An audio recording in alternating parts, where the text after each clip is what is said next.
On India Tonight, we are discussing monkeypox. 9 cases have been reported in India already. And the central government has come out with new guidelines. Tensions, of course, around monkeypox have skyrocketed. There are many aspects that people are still unaware of when it comes to monkeypox. We're going to discuss this with Dr Ishwar Gilada. He's the Secretary General for Organized Medicine Academic Guild, the OMAG.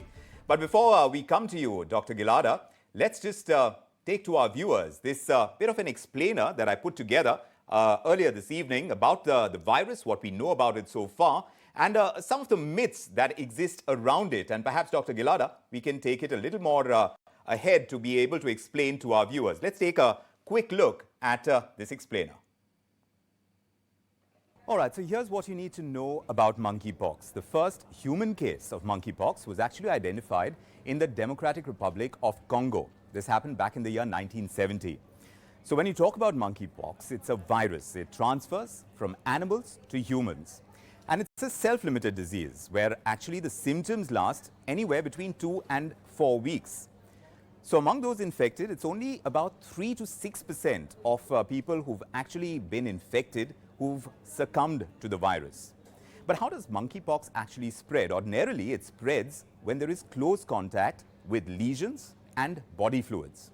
In fact, it can also be passed through large respiratory droplets and even through materials that are contaminated by the virus, like shared beddings. Of course, earlier it was believed that this outbreak was primarily among men who have sex with men, especially those with multiple sexual partners. But now the understanding of the virus has changed. The virus can, in fact, infect anyone who is in close contact with an individual who has monkeypox.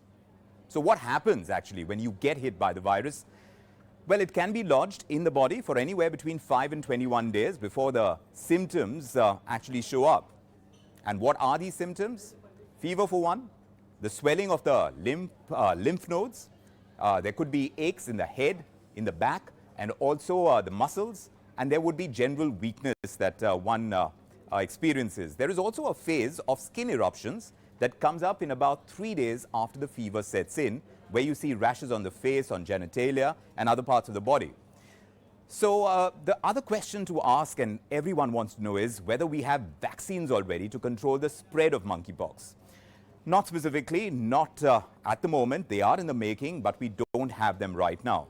But that vaccine, which is used to fight the virus that causes smallpox, the use of that vaccine actually shows 85% effectiveness in preventing monkeypox as well. So that's what we know about monkeypox, at least in a nutshell. All right, let's take this across to Dr. Ishwar Gilada. Thanks for joining us this evening, Doctor. Now, do tell us, from everything that we know about monkeypox so far, how concerned should we be about this virus and its spread? See, basically, we should be concerned about any new infection coming. We cannot underestimate the enemy or the virus. We have seen how a virus coming from a small place like Wuhan had put us, all of us, on knees for 2.5 years. Secondly, should everybody be concerned? No, I don't think so, because monkeypox is primarily seen in sexually active people between 20 to 45. People who are above 40 to 45 years of age, they have been already vaccinated against smallpox. And smallpox vaccine provides almost 85% immunity against monkeypox, and there are 11 other pox diseases. Secondly, it also, even if somebody gets monkeypox who is smallpox vaccinated, that infection will not be severe, it will be mild infection. So currently, what we know that it is a sexually transmitted infection, mainly among male sex with male. But we had seen how HIV originated. It originated in the gays or MSM people in California, but thereafter it spread to bisexuals, bisexual to heterosexual, and finally it ended as an epidemic which is mainly heterosexual, accidentally transmitted from mother to child and breast milk also, and sometimes from blood transfusion. But that doesn't make HIV is a non-STD disease, it's a STD. What is happening currently is that there are two industries. One is a Google industry, which will tell you what was there historically about monkeypox.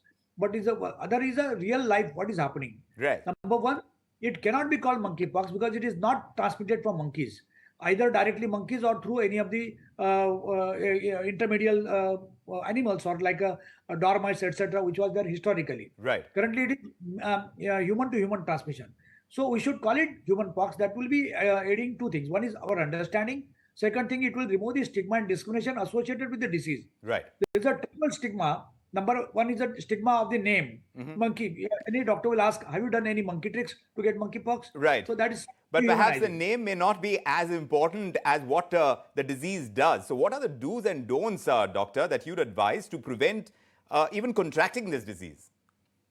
Basically, do's and don'ts are for those people which are likely to be more vulnerable to getting disease. So we should understand who are more vulnerable.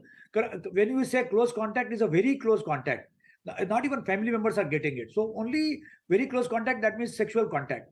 Those people who are indulging in multiple sexual activity, whether they are male to male or male to female or bisexuals, so they are at more risk, particularly those which are below 45 or 42 years of age. Secondly, those people who are in a industry like, say, hospitality industry or medical caregiving, they should be a little bit worried. But medical science has two principles. Number one, common things are thought of commonly, rare things are thought of rarely. And secondly, the chances of transmission may be least, but we should be taking precaution the most. So therefore, all these other things, what I told you about hospitality industry, healthcare industry, they may be vulnerable, but they are not as vulnerable as sexually active people which are indulging in that activity. True. And therefore, the entire country or entire globe is not at risk. And doctor, at risk currently, yes, sexually active people. Sure. And what are the immediate symptoms, doctor, that one should watch out for, and what should be immediately done if one experiences those symptoms? See, medical science, again, for disease, it depends on disease triangle. Disease triangle is your history. History is most important. If there is no history and if your symptoms which are like monkeypox, they are not monkeypox. Number two, then symptoms. Four symptoms are in almost 100% people. Fever, pox marks, which can be on hands and feet, but genital, as well as currently we are seeing perianal. A lot of them are perianal. The third thing is a lymph node enlargement, and lymph node enlargement can be in the neck region or in the regional region where you have a pox mark.